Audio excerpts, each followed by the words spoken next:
ఎట్టకేలకి Johnny master ని arrest చేశారు. ఆయన గొప్ప కెరీర్ ను ఆయనే సర్వనాశనం చేసుకున్నాడు.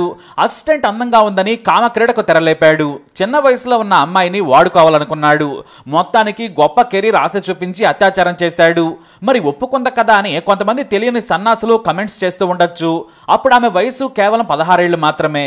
తన శరీరం అతనికి కావాలి, కానీ ఆమె మనస్సుకు అంత పరిపక్వత ఉండదు. మంచి చెడు సరిగ్గా తెలిసే వయసు కాదది. అలాంటి వయసులో ఎవరు ఏం చేసినా నేరమే. అలాని జానీ మాస్టర్ నేరం చేశాడని జడ్జి మాదిరిగా తీర్పు ఇవ్వడం కాదు. సదరు అమ్మాయి ఏకంగా 40 పేజీలతో తన బాధను, జానీ మాస్టర్ చేసిన హింసాత్మక చర్యలు, దాడిని కూడా ఫిర్యాదులో రాసిందా యువతి. మంచి టాలెంట్ ఉన్న జానీ మొత్తానికి మాస్టర్ నుంచి రేపిస్ట్ అనే బ్రాండ్ వేయించుకునే స్థితికి దిగజారాడు. సూపర్ టాలెంట్ ఉందని అన్ని సినిమా పరిశ్రమల వాళ్ళు మెచ్చుకుంటున్నారు. పెద్ద హీరోలు ఫోన్లు చేసి నువ్వే మా పాటకు డాన్స్ కంపోజ్ చేయాలంటున్నారు. కోట్లు సంపాదించే స్థితి నుంచి జైల్లో చెప్పకూడి తినే స్టేజ్కి చేరుకున్నాడు. ఇక పోక్సో కేసు పెట్టడంతో జైలు నుంచి బయటకు రావడం అసాధ్యం. జానీ మాస్టర్ అనే వ్యక్తి చాప్టర్ క్లోజ్. పోక్సో సెక్షన్ చాలా తీవ్రమైంది. 16 ఏళ్లలోపు బాలికపై అత్యాచారం చేస్తే 10 ఏళ్ల నుంచి 20 ఏళ్ల వరకు జైలు శిక్ష అనుభవించాల్సిందే. ఈ కేసును 2 నెలల్లో పోలీసులు తేల్చాల్సి ఉంటుంది. అప్పీలుకు 6 నెలల కాలపరిమితి ఉంటుంది. బెయిల్కు ఛాన్స్ లేదు. గొప్ప జీవితాన్ని నాశనం చేసుకున్నాడు జానీ మాస్టర్. తానే నెంబర్ 1 అనుకొని అతి చేసి చివరకు జైలు పాలయ్యాడు. ఇక జానీ మాస్టర్ అనేది చరిత్ర. నేరస్తుడిగా జానీ మాస్టర్ మిగిలిపోయే అవకాశాలున్నాయి. అయితే ఇక్కడ నటుడు నాగబాబు జానీ మాస్టర్ విషయంలో డైరెక్ట్ గా పేరు పెట్టకపోయినా కూడా కొటేషన్ కోటేశ్వరరావు వల్ల కోట్లు కొడుతూ ఉన్నారు. వినేది మొత్తం నిజం కాదు, విన్నది నమ్మకూడదు. ప్రతి కథకు నీ వర్షన్ చెప్పేవారిది నిజమైన నిజం ఉంటాయని ఓ రచయిత కోర్టులో చెప్పారాయన. ఆ తర్వాత నిజం నిరూపితమయ్యే వరకు ఎవరు నేరస్తులు కాదన్నారు. నిజమే, ఆయన చెప్పిన మాటల్లో నిజం ఉంటుంది. కానీ జానీ మాస్టర్ అమాయకుడని చెబుతున్నారా, లేదంటే ఇరికించారని ఆరోపిస్తున్నారా మాత్రం చెప్పలేదు. కానీ పరోక్షంగా జానీ మాస్టర్ను ఆయన సమర్థిస్తూ ఉన్నారు. ఎందుకంటే జనసేన నాయకుడు కాబట్టేమో. మరి నిజం నిప్పులా బయటపడక ముందే జనసేన నుంచి ఎందుకు పార్టీ కార్యక్రమాలకు దూరంగా ఉండమని చెప్పారా కూడా చెప్పాలి కదా. కోర్టే నేరాన్ని తెలుస్తుంది, నేరం చేశాడో చేయలేదో కూడా తెలుస్తుందని చెప్పారాయన.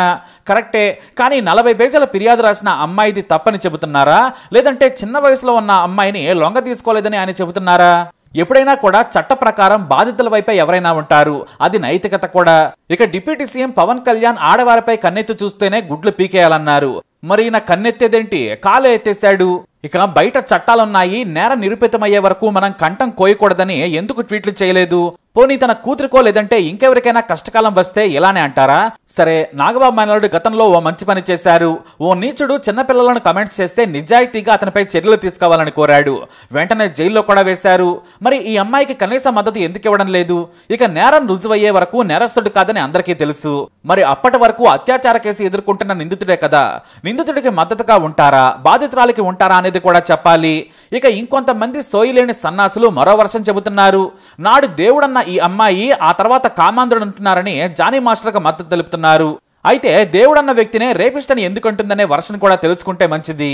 దేవుడు దెయ్యంగా మారడానికి కారణం లేకుండా ఓ పెళ్లి కావాల్సిన అమ్మాయి ఎలా ఆరోపిస్తుందని ఆలోచించాలి. నువ్వు సరిగ్గా ఉంటే ఈ పరిస్థితి వచ్చేది కాదు కదా. ప్రొఫెషనల్ లైఫ్ లోకి ఇలాంటి పిచ్చివి తీసుకొస్తే ఇంతే సంగతులు. నేషనల్ అవార్డు వచ్చిన జానీ మాస్టర్ ఇవాళ జనం ముందు చీప్ కావాల్సిన పరిస్థితి వచ్చేది కాదు. ఆదాయమే లేని సినిమా పరిశ్రమలోని చిన్న చిన్న ఆర్టిస్టులు పెద్ద కార్లు ఎలా కొంటున్నారు, నెలకు 1,00,000కు పైగా ఎలా ఖర్చు పెడుతున్నారని విమర్శిస్తున్నారు. అంటే పెద్దవాళ్లు అందాలకు సొంగ కార్చి వారిని వాడుకొని డబ్బులు ఇస్తున్నారని చెబుతున్నారా?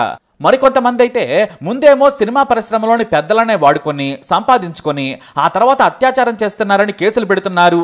ఇదేం పద్ధతి అంటున్నారు. మరి ఎందుకు దిగజారాలి? పెద్ద స్థాయిలో ఉన్నప్పుడు హుందాగా ఉండొచ్చు కదా. అలా ఉండరు. బురదలోకి దిగడం ఎందుకు, కడుక్కోవడం ఎందుకనే కామన్ సెన్స్ ఉండాలి కదా. పైగా ఇదే జానీ రాజకీయ ప్రసంగాలు చేశాడు. ప్రతిపక్ష వైసీపీ నేతలను నానా బూతులు తిట్టేశాడు. మరి ఆ నీతి నీ దగ్గర కూడా ఉండాలి కదా. నీతులు చెప్పడం సులభమే. ఇంకో విషయం ఏంటంటే ఇప్పుడు త్రివిక్రమ్ పై కూడా నటి పూనం కౌర్ తీవ్ర విమర్శలు చేశారు. త్రివిక్రమ్ మీద ఫిర్యాదు చేస్తే చర్యలు తీసుకోలేదు. ఇప్పుడేమో అతన్ని ప్రశ్నించాలంటున్నారు.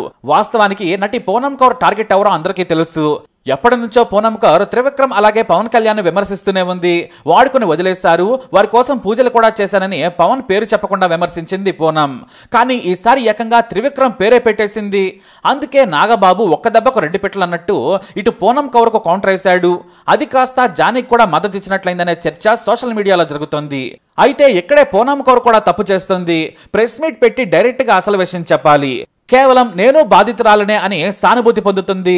నిజంగా ఇబ్బందిగా ఫీల్ అయితే పోలీసులకు ఫిర్యాదు చేయాలి, లేదంటే సినిమా పరిశ్రమలోని వారికి కంప్లైంట్ చేయాలి. మా వరకు ఫిర్యాదు రాలేదని తమ్మారెడ్డి భరద్వాజ పూనం కౌర్ ఆరోపణలపై క్లారిటీ ఇచ్చారు. ఎప్పటికైనా ఆమె కంప్లైంట్ చేయాలి. అలా కాకుండా ఇదేదో బ్లాక్మెయిల్ వ్యవహారంలా ఉందని చాలా మంది భావించే పరిస్థితి ఉంది.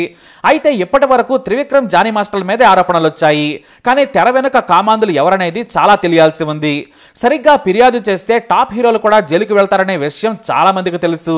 గత ఏడాది తమిళ్ బిగ్ బాస్ లోకి వెళ్లిన ఓ నటి మన తెలుగు టాప్ హీరో మీద ఇలాంటి ఆరోపణలు చేశారు. తాగొచ్చి అర్ధరాత్రి తలుపులు కొట్టేవాడట. ఎలక్షన్స్ అప్పుడు ఈ టాపిక్ కూడా హైలైట్ చేశారు ఆపోజిట్ పార్టీ వ్యక్తులు. అయితే సినిమా పరిశ్రమలో నేడు టాప్ హీరోగా ఉన్న వ్యక్తి 2 దశాబ్దాల క్రితం ఓ సినిమా షూటింగ్ లో ఉన్నాడట. ఆ సినిమాకు ప్రముఖ వ్యక్తి దర్శకుడు ఏదో కారణం వల్ల సినిమా షూటింగ్ ఆగిపోయిందట. అయితే సదరు స్టార్ హీరో నేను ఖాళీగా ఉన్నాను, నా గదిలోకి హీరోయిన్ ని పంపమని దర్శకుడికి చెప్పి పంపించాడట. అంతే, ఆ డైరెక్టర్ ఫైర్ అయిపోయాడు. నేను పంపడం ఏంటి, ఆ అమ్మాయి ఏమైనా చీప్ గా కనిపిస్తుందా, బుద్ధిగా మసలుకోవాలని అసిస్టెంట్ కి చెప్పి వార్నింగ్ ఇచ్చాడట దర్శకుడు.